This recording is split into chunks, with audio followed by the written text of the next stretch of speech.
ফিলিস্তিনের মতো বিদ্যমান বাস্তবতা কেবল আরব কিংবা মুসলমানদের জন্যই উদ্বেগজনক নয়, বরং তা সমগ্র মানব জাতির জন্যই উদ্বেগের বিষয়।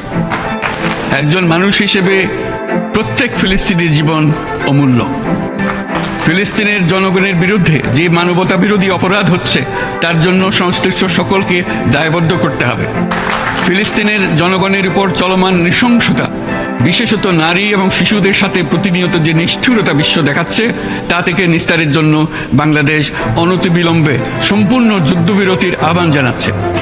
দ্বিরাষ্ট্রভিত্তিক সমাধানেই মধ্যপ্রাচ্যে টেকসই শান্তি আনতে পারবে। তাই জাতিসংঘ সহ আন্তর্জাতিক সম্প্রদায়ের সকলকে এর বাস্তবায়নের জন্য এখনই উদ্যোগ নিতে আহ্বান জানাচ্ছি। গত 2.5 বছর ধরে ইউক্রেনে চলমান যুদ্ধে বহু মানুষ প্রাণ হারিয়েছে। এই যুদ্ধের প্রভাব সর্বব্যাপী, এমনকি বাংলাদেশের অর্থনীতিতেও এর নেতিবাচক প্রভাব আমরা অনুভব করছি।